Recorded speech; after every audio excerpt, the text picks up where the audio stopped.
எல்லாருக்கும் வணக்கம். மன்னராட்சி முதல்வர் அவர்களே, முத்துவேல் கருணாநிதி ஸ்டாலின் அவர்களே, மோடிஜி அவர்களே, யாரு பேர சொல்லல, சும்மா வெறித்தலாங்க. மாஸ் மாஸ் மாஸ் பக்கா மாஸ், வேற லெவல். சும்மா அடின்னு அடிச்சு துவைச்சு தொங்க விட்டாங்க. அதாவது மற்ற நாள்லாம் பார்த்தீங்கன்னா தமிழை வச்சு கலத்துற நிகழ்ச்சிகள்ல ஆதவர்ஜினா பக்காவா பேசுவோம் நமக்கு தெரியும், தளபதி விஜய் அவர் தறிக்கூடாது தெரியும். இன்னைக்கு ஸ்பீச், இன்னைக்கு நடந்த விழால நான் சத்தியமா எதிர்பார்க்கவே இல்லை. ஸ்டார்டிங்ல இருந்து எண்டு வரைக்கும் சும்மா பட்டாஸ் தான். எல்லாருமே அவங்களுடைய ஸ்டைல்ல இன்னைக்கு வச்சு செய்யணும் முடிவு பண்ணிருக்காங்க. அந்த அளவுக்கு வச்சு செஞ்சு போயிருக்காங்க. எனக்கு சரியான ஒரு ஹாப்பி. நிறைய இடத்துல ஒரு கூஸ் பம்ப் ஆயிட்டு சொல்லுவேன். உண்மையிலேங்க இதை பார்க்காதவங்க கண்டிப்பா முறையில் ஸ்டார்டிங்ல இருந்து எண்டு வரைக்கும் பாருங்க. அப்பதான் எண்டுல தளபதி விஜய் அவர்கள் வச்சு செஞ்சார்ல, மிதி மிதிச்சார்ல, அதெல்லாம் நல்லா இருக்கும் பாக்குறதுக்கு. நீங்க எண்டுல போய் தளபதி விஜய் அவர்களை மட்டும் ஹைலைட்டா பார்த்துட்டு அதுக்கப்புறம் பாக்காங்க. அப்படி ஸ்டார்டிங்ல அப்படி வந்தீங்கன்னா அதாவது ஒரு அதிரடி ஆக்ஷன் பண்ணா ஸ்டார்டிங்ல இருந்து எண்டு வரைக்குமே அதிரடியா இருக்கும்ல, அந்த மாதிரி இருந்துச்சு. ஸோ அப்படிதான் என்னோட மூவ்மெண்ட் இருந்துச்சு, வேற லெவல் இருந்துச்சு. அதை ஸ்டார்டிங்ல இருந்து நான் அப்படி என்ன நடந்துச்சு அப்படிங்கிறத நான் அப்படி என்னுடைய ஃப்ளோவில் நான் சொல்றேன். அதாவது கேட்டீங்கன்னா ஸ்டார்டிங்ல ஓப்பனிங்ல அந்த தீர்மானங்கள், ஒரு 17 தீர்மானங்கள் தமிழை வெற்றிகளுக்கு சார்பாக நிறைவேற்றினாங்க. எதுக்கெல்லாம் தளபதி விஜய் அவர்கள் தமிழை வெற்றிகளுக்கு வந்து குரல் எழுப்பினாங்களோ, குரல் கொடுத்தாங்களோ, அதெல்லாம் தீர்மானம் பண்ணணும் அழகா போட்டிருந்தாங்க. ஸோ நான் கூட நேற்று நம்மளுடைய வீடியோக்களை பார்த்தோம்னு தெரியும், இதெல்லாம் தளபதி விஜய் அவர்கள் சொல்லுவார் தெரியுந்தோம், அதெல்லாம் அதில் இடம் பிடிச்சிருந்துச்சு. ஸோ எனக்கு ரொம்ப ஹாப்பி. அதில் ஒரே ஒரு இடம் மட்டும், ஒரே ஒரு பாயிண்ட் மட்டும் அதை தவிர்த்துக்கலாம், எனக்கு அதுக்கு பிடிக்காது. சரி, நான் அதை லாஸ்ட்டாக சொல்லிக்கிறேன், ஓகேவா? ஆனால் அதுக்கு அப்புறமா பார்த்தீங்கன்னா ஒரு லேடியை வந்துட்டு பேசாம விட்டுருந்தாங்க. அவங்க ஸ்வீட்டா கியூட்டா அது ஒரு கேஷுவலா பேசுவாங்கல்ல, அந்த மாதிரி கேஷுவலா டிஎம்கேவை ஆப்போசிட் பண்ணி இன்னைக்கு எல்லாமே அப்படிதான். நேரடி அடிக்கல, மறைமுக அடியே கிடையாது. இன்னைக்கெல்லாம் நெத்திக்கு நேரம் அடிதான், அழகா அடிச்சுட்டு ஸ்வீட்டா பேசிட்டு போனாங்க. அதுக்கடுத்துல ஒரு சகோதரி வந்தாங்க, அவங்களும் பேசிட்டு போனாங்க. அதுக்கடுத்தால ரமேஷ் பேச்சாளர், அதாவது அந்த ஊடகத்தெல்லாம் பேசிட்டு இருக்க தமிழ் வச்சு தம்பி அருமையா பேசுவார. அவர் பாத்தீங்கன்னா அப்படி நெஞ்சு பொறுக்க அந்த அரங்கமே அதிர்ற மாதிரி கத்தி குரல் கொடுத்தாரா. அவர் முடிச்சுட்டு வரும்போது உண்மையிலே அதெல்லாம் கரெக்டா பண்ணிடுவார் தளபதி விஜய் அவர்கள். நெஞ்சை பிடிச்சிட்டு எப்பா அப்படின்ட்டாரு. ஸோ அந்த அளவுக்கு அது வந்து பார்த்தீங்கன்னா ஒரு நல்லா இருந்துச்சு. அதை அவர் பேசிட்டு போனதுக்கு அப்புறம் அதை பாராட்டினாங்க. அதுக்கப்புறம் கேட்டீங்கன்னா நம்ம எதிர்பார்க்காதவங்களாம் கொஞ்சம் நல்லா பேசிட்டே இருந்தாங்க. அதாவது நானே சில பேர்லாம் இவங்களாம் பேசுவாங்களா எப்படின்னு நினைச்சிருந்தேன். அதாவது கேட்டீங்கன்னா தலைமை நிலைய செயலாளர் ராஜசேகர் அவர் வந்து பார்த்தீங்கன்னா எனக்கு எல்லாம் பேச தெரியாது, நான் என்ன சொல்றேன்னு சொல்றேன். தளபதி விஜய் அவர்களுக்கு தலைவருக்கு என்ன பண்ணணும் எப்போ பண்ணணும் தெரியும். நீங்க வந்து பார்த்தீங்கன்னா உங்களுடைய கட்சி வேலையில மட்டும் தொடர்ந்து கவனிச்சுட்டு இருங்க, எனக்கு ரொம்ப பேச தெரியாதுன்னு அப்படி கரெக்டா அவர் மைக்கு பிடிச்சி பேசினாரு. அதுக்கப்புறம் பார்த்தீங்கன்னா ஒவ்வொருத்தரா நான் கரெக்டாக முன்னு கூட சொல்லலாம். அதாவது கேட்டீங்கன்னா பொருளாளர் அவரும் பார்த்தீங்கன்னா நான் அவரெல்லாம் பார்த்தீங்கன்னா அவரு நல்லா, அதாவது நக்கல் அவர் அடி கொடுப்பாங்களே அந்த மாதிரி நக்கல் அடி கொடுத்தாரு. ஸோ அதுக்கப்புறம் நம்ம எதிர்பார்த்துட்டு இருந்த ஆதவ் அர்ஜுனா. ஸோ ஆதவ் அர்ஜுனா கேட்டீங்கன்னா அதிரடி மன்னன் தானே, அவர் வந்து கலக்கு வேற. ஸோ அவர் தான் பார்த்தீங்கன்னா ரொம்ப நேரம் போட்டு மிதின்னு மிதிச்சார். அந்த பக்கம் 2 மிதி, இந்த பக்கம் 2 மிதினு. ஸ்டார்டிங்ல பார்த்தீங்கன்னா உட்கமைப்பு அப்படிங்கிறது அவருக்கு சொல்ல வகையில வரவே மாட்டேங்குது. திரும்ப தப்பா கொஞ்சம் இது பண்ணிட்டு என்னடா ஸ்டார்டிங்ல இப்படி போயிட்டு பார்த்தேன். அதுக்கப்புறம் வச்சு எதுக்கெல்லாம் இந்த எதிர்கட்சிகள் வந்து பொங்குனாங்க, எதுக்கெல்லாம் அதுவும் முக்கியமா நாம ரொம்ப ஆதங்கப்பட்டு இருந்தோம்ல, அண்ணாமலை அவர்கள் இவ்வளவு கீழ்த்தரமா பேசுறான்ட்டு, அதுக்கு மிதியோன்னு கொடுத்த அண்ணாமலைய பிரியாணி ஆக்கி போட்டு, அதாவது ரொம்ப பார்த்தீங்கன்னா அது உண்மையிலே தவறான செய்ய தானே. அவர் கொடுத்திருந்த மதிப்பை அவரே கெடுத்துக்கிட்டாரு. அண்ணாமலை அவர்கள் அவருக்கு உண்டான ஒரு மரியாதையை அவரே கெடுத்தாரு. அதனால ஆதவஜனா வச்சு செஞ்சு விட்டாரு. அதாவது திமுக கூட்டணி அமைச்சு தான் அண்ணாமலை இதெல்லாம் பண்ணிட்டு இருக்காரு அப்படிங்கிறத போட்டு அதுக்கப்புறம் நிறைய எக்ஸ்பிளேஷன், நிறைய விஷயங்களுக்கு, அதாவது எப்படி திமுக அரசாங்கம் என்னென்ன ஏமாத்து வேலையை பண்ணிட்டு இருக்காங்க. அதாவது பிரசாந்த் கிஷோர கூட்டணிகள் நாங்கள் சேர்த்துட்டு வந்தோம்னா நீங்க இந்த வாரத்தை வந்தீங்கல்ல, அப்ப நீங்க என்னென்ன வேலையெல்லாம் பார்த்துட்டு இருந்தீங்க. ஸோ அப்படின்னு சொல்லிட்டு அவரை போட்டு, அதாவது இப்போ அவங்க 3 பேரோட சேர்ந்து திட்டங்கள் வியூ அமைச்சிட்டு இருக்காங்களா டிஎம்கே, அதனால அதையும் போட்டு போயினா அவர் அங்கிருந்து வந்தவர் தானே. ஸோ அவருக்கு எல்லாருமே தெரியும்ல, எல்லாத்தையும் வச்சு பொலன்னு பொழந்து என்ன அப்பா நீங்க அப்படின்னு சொல்லி, அதாவது வேற மாதிரி இருக்கு. அதாவது ரொம்ப நேரம் எனக்கே பார்த்தீங்கன்னா ஆதவர்ஜனா இவ்வளவு நேரம் பேசுறாரு. அதுவும் பாத்தீங்கன்னா சும்மா பேசிட்டு போடல, கரெக்டா எதுக்கெல்லாம் குரல் கொடுக்கணும், எதிர்த்து அவங்க என்னெல்லாம் வச்சு திருப்பி அடிச்சாங்களோ அதுக்கெல்லாம் பயிர் கொடுக்குற மாதிரி ரொம்ப நேரம் வச்சு செஞ்சுட்டு போனாருங்க. உண்மையிலே ஆதவர்ஜனா எப்பவும் போல தெரிவிக்க விட்டாரு. இதுல நான் ஒருத்தரை மிஸ் பண்ணிட்டேன். அதாவது கேட்டீங்கன்னா சிடிஆர் நிர்மல்குமார். அவரும் பாத்தீங்கன்னா இப்பதான் ஃபர்ஸ்ட் டைம் பேசுறாரு தமிழ் வச்சுக்கிறது மாடல. இது வரைக்கும் நீங்க பேசுங்க பார்க்கல. ஸோ அருமையா பேசியிருந்தாரு அவருமே. அதாவது பரந்தூர் விமான நிலையத்துக்காண்டி போராடினார்ல, அதுல இருக்கிறவங்க மற்றவங்க எல்லாரும் பாத்தீங்கன்னா அதுல 10,000 ஓட்டா பார்த்தாங்க. ஆனா எங்க தளபதி விஜய் அவர்கள் தான் 10,000 உயிர்கள் அப்படிங்கிற மாதிரி பார்த்தாரு. ஸோ அப்படின்னு சொன்ன விஷயமாகட்டும். அதுக்கப்புறம் பாத்தீங்கன்னா அதாவது இப்ப தளபதி விஜய் அரசுக்கு வந்த அப்புறம் தான் எல்லா இளைஞர்கள் எல்லாருமே அரசியல டெய்லி உச்சு நோக்குறாங்க. ஸோ அது வரைக்கும் பெருசா அரசியல யாரும் கண்டுக்க மாட்டாங்க, போங்கப்பா யாராச்சும் வந்தா என்ன அப்படிங்கிற மாதிரி போவாங்க. ஆனா அது வந்து தளபதி விஜய் அரசியலமைப்பா மாறினதுக்கு அப்புறம் அதெல்லாம் உச்சு நோக்கிட்டு இருக்காங்க அப்படின்னு சொல்லிட்டு அவருமே பாத்தீங்கன்னா அந்த புள்ளிவரத்தோட நிறைய விஷயங்கள் அப்படியே கரெக்டா எடுத்து வச்சாரு. அதாவது கேட்டீங்கன்னா தளபதி விஜய் பண்ணையார சொன்ன நிறைய பேர் என்னப்பா பண்ணையார சொல்றாருன்னு சொல்லி சொன்னாங்க. ஆனா உண்மை நடந்தது என்ன, ஜல்லிக்கட்டுக்கு போராடினவங்க அதுக்காக போராட்டி அதை வச்சுட்டு இருந்தவங்க எல்லாம் பாத்தீங்கன்னா அமைதியா கீழே நின்று இருக்காங்க, அவங்க இடம் கிடையாது. ஆனா நீங்க அதாவது துணை முதல்வராக இருக்கவரு சரி போனாரு உட்கார்ந்தாலும் பரவாயில்ல, அவருடைய மகன் அவங்களுடைய ஃப்ரெண்ட்ஸ் சொல்லி நீங்க மேடை போட்டு உட்கார்ந்துக்கிட்டு சோ நீங்க வந்து அரசாங்கத்தால் நீங்க ஒரு கலெக்டரே நீங்க எந்திரிச்சு நிக்க வைக்கீங்கன்னா அப்ப என்ன இருக்கு அப்படின்னா அதை பண்ணையாத்தனம் இல்லாம என்னது அப்படின்னு சொல்லி குறிப்பிட்டு ரொம்ப அழகா அட்டின்னு வேற அளவில் அடிச்சாரு. இதுக்கு அப்புறம் மிகப்பெரிய ட்விஸ்ட் கேட்டீங்கன்னா ஒரு பொதுச் செயலாளரா இவர் ஏன் வந்து பாத்தீங்கன்னா பெருசா வந்து பாத்தீங்கன்னா பேச மாட்டேங்காரு, இவர் ஏன் வந்து இப்படி இருக்காரு, எந்த ஒரு பதில் கேட்டாலும் தளபதி சொல்லுவார் இப்படி நடந்து போயிட்டே இருக்காரு. அதாவது தளபதி விஜய் அவர்களே அண்ணாமலை இவளுக்குள்ள கீழ்த்தரமா பேசின போது கூட இவர் வந்து பாத்தீங்கன்னா கண்டிச்சு. ஏன்னா தளபதி விஜய் அவர்கள் அண்ணாமலை அவர்களுக்கு அதாவது இந்த சிவாஜி கிருஷ்ணமூர்த்தி மாதிரி தளபதி விஜய் அவர்களை கீழ்த்தரமா ஆபாசமாக விமர்சிச்ச அண்ணாமலை அவர்களுக்கு அவர் பதிவு கொடுக்கலாம் வேண்டாம், தளபதி விஜய் அவர்கள் அதுக்கு ரிப்ளை கொடுக்கணும் அவசியம் கிடையாது அவருடைய லெவலுக்கு. ஆனா அதுக்கு அடுத்தபடியாக கூடிய பொதுச் செயலாளர் கண்டிச்சு அறிக்கை விட்டுருக்குமா வேண்டாமா அப்படின்னு சொல்லி நான் நிறைய வந்து கேட்டிருந்தேன்.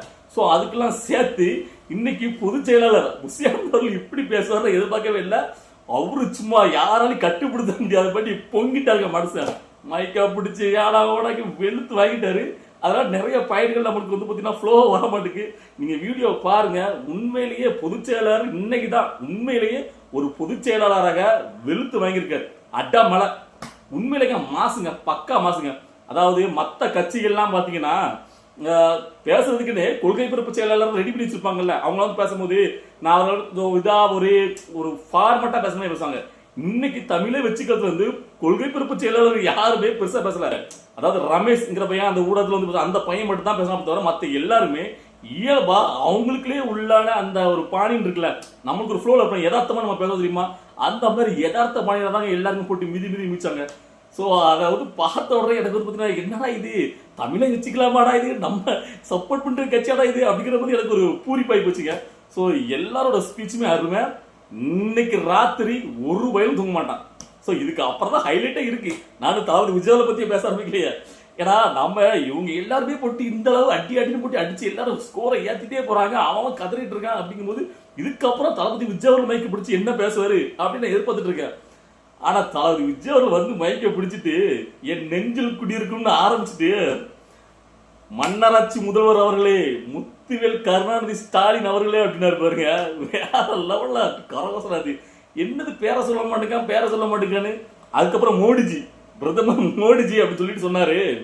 அதாவது மத்தியில சென்ட்ரல் ஆட்சி அமைச்சிட்டு இருக்கோம்னு சொல்றோம், அதுக்கப்புறம் பேரை சொல்லனா அங்க என்ன காங்கிரஸ் ஆட்சி அமைச்சிட்டு இருக்கு, அதே மாதிரி ஸ்டேட்ல ஆட்சி அமைச்சிட்டு இருக்கோம்னு சொல்றோம், இங்க நான் அதிமுக ஆட்சி அமைச்சிட்டு இருக்கு அப்படின்னு சும்மா வேற லெவல்ல. அதாவது நானே ஒரு படத்தை சொல்லியிருப்பேன், லியோ பார்க்கணும் என்ன வச்சுக்கோ பாத்துக்கோ எங்களுக்கு என்ன பயமா அப்படின்னு சொல்லி சும்மா பிரிச்சு மெஞ்சாரு. அதாவது அவர் தளபதி விஜய்க்கு அந்த பேச்சை ஃப்ளோவா வந்து ஹை லெவல்ல பேசுறதுக்கு ஆரம்பிக்கிறதுக்கு முன்னாடி ஒன்று சொன்னார். அதாவது இங்க நமக்கு முன்னாடி பேசினவங்களே போட்டு அடிச்சிட்டாங்க, நாமளும் அடிக்கணுமா அப்படின்னு கேட்டாரு. கரகோசம் வேற நீங்க அடிச்சு அப்படின்னு சொல்லிட்டா உடனே தான் இந்த இதை எடுத்தார் ரிவெஞ்ச. வேற லெவலுங்க. அதாவது எனக்கு தெரிஞ்சு பிஜேபியில இருந்தும் திமுக இருந்தும் நாளைக்கு கதறல மட்டும் இங்க இருக்கும். ஒப்பாரி சத்தம் உங்க வீட்டு ஒப்பாரியா எங்க வீட்டு ஒரு ஒப்பாரி சத்தம் பயங்கரமா இருக்கும்.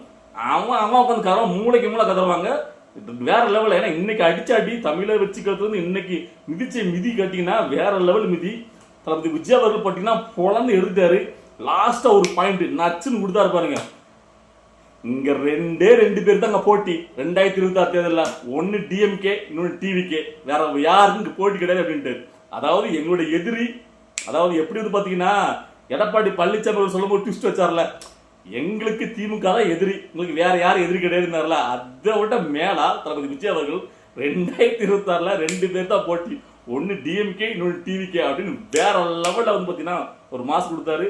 எனக்கு பார்த்து முடிச்ச உடனே பாத்தீங்கன்னா ஒரு பயங்கரமான ஒரு ஹேப்பி மூமெண்ட், வேற லெவல் ஸ்பீச் சொல்லலாம். இதுல நிறைய ஒரு டீ கோட் எல்லாம் பண்ணாரு ஆதவர்ஜுனா. அதாவது கேட்டீங்கன்னா யார் யாருக்கும் கூட்டணி இருக்க வாய்ப்பு இருக்கு அப்படிங்கிறத ஏன்னு கேட்டீங்கன்னா அதிமுக பாஜக கூட அப்படின்னு இருக்கு, அது ஒரு பிசிகே டீம் கூட கூட்டணி இருந்துட்டு இருக்கு.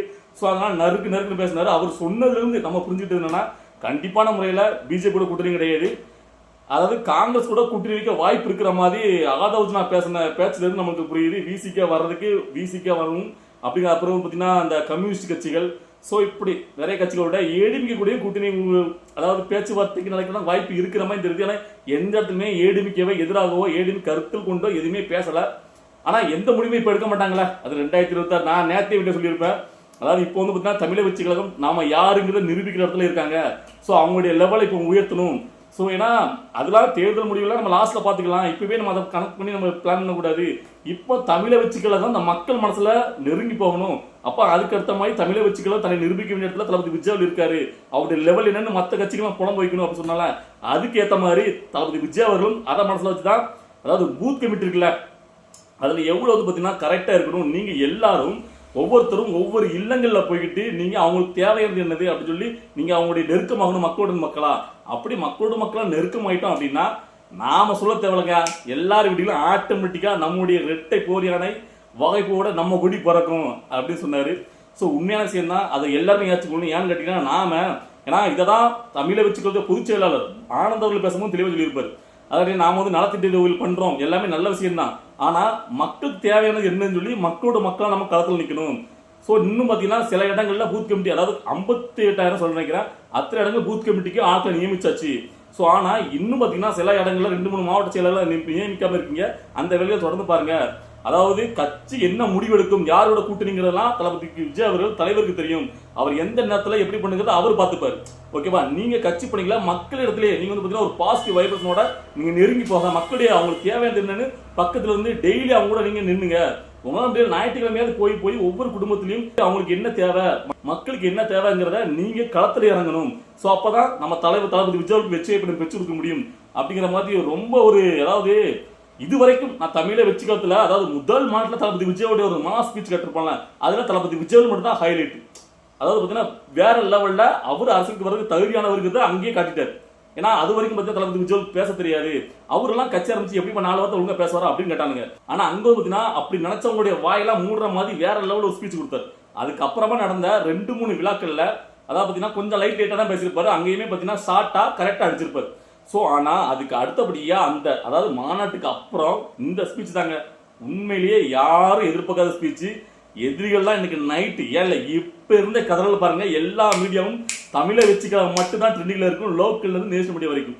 நான் சொல்றேன், எனக்கு அந்த அளவுக்கு ஒரு கட்சினா இறங்கியாச்சு, இறங்கினா அடிதான், யார் நினைச்சீங்க அப்படிங்கிற மாதிரி. அதாவது நம்ம இன்னும் பாத்தீங்கன்னா சும்மா இருந்துக்கிட்டு நம்ம இன்னும் தடவை கொடுத்துட்டு பட்டும் படாமலும் அந்த மாதிரி இருந்தாலும் பிடிக்காது, எனக்கே பிடிக்காது. நான் நிறைய சொல்லியிருப்பேன், இந்த பட்டும் படாமலும் இதெல்லாம் வேண்டாம், இறங்கி அடிக்கணும். அப்பதான் ஒண்ணு நீயா நானா எதுவும் தெரிஞ்சிடும்ல. அந்த இன்னைக்கு முடிவு எடுத்த தளபதி விஜய் அவர்கள். சோ அதனால இறங்கி நேரடியாக முத்துவேல் கருணாநிதி ஸ்டாலின் என்ன பேர சொல்லியாச்சு, இப்ப என்ன பண்ண போற அப்படிங்கிற மாதிரி வேற. இப்ப தளபதி விஜய் இந்த அளவுக்கு பேசின பிறகு தோழர்களுக்கு சொல்லி ஆடுக்கணும், அவன் இன்னும் போட்டு மிதிக்க ஆரம்பிப்பாங்க. ஏன்னா இப்பதாங்க உண்மையாவே தளபதி விஜய் கட்சி ஆரம்பிச்ச போது எனக்கு ஒரு ஃபுல் சாட்டிஸ்பேக்சன். இப்படிதான் நான் வந்து தளபதி விஜயோட அரசியலை எதிர்பார்த்துட்டு இருக்கேன். அதிரடி அரசியல் எப்பவுமே நமக்கு அதிரடி தான் பிடிக்கும். சோ அந்த வகையில் இன்னைக்கு வந்து பாத்தீங்கன்னா நான் ரொம்ப ஹாப்பி. நீங்க எல்லாரும் பார்த்து கொடுத்தாங்களா, இன்னைக்கு வேலை நிமித்தமா சில பேர் பார்க்க முடியாதவங்களா நான் பேசுறதை பார்த்துட்டு நேரடியாக முதல்ல இருந்து லாஸ்ட் வரைக்கும் பாருங்க, உங்களுக்கும் பிடிக்கும். ஸோ பார்த்தவங்களாம் உங்களுக்கு எப்படி தோணுச்சு, நான் ரொம்ப ஹாப்பியா ரொம்ப வந்து சந்தோஷமா இருக்கேன். ஸோ உங்களுக்கு எப்படி தோணுச்சு அப்படிங்கிறத உங்களுடைய கருத்துக்களை கமெண்ட்ல பதிவு பண்ணுங்க. பாய்.